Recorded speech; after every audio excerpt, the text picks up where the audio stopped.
How to turn off and disable account changes on Yahoo Mail app. Hello guys. So all what you have to do is simple. Go to Yahoo.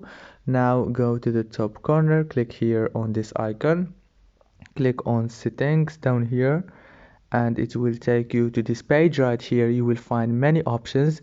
Click on the fourth one, click on security. Now after you click on security, it will take you to this page. Right here you will find account changes option. Click on it here and enter your lock screen password, and it will be turned off successfully easily.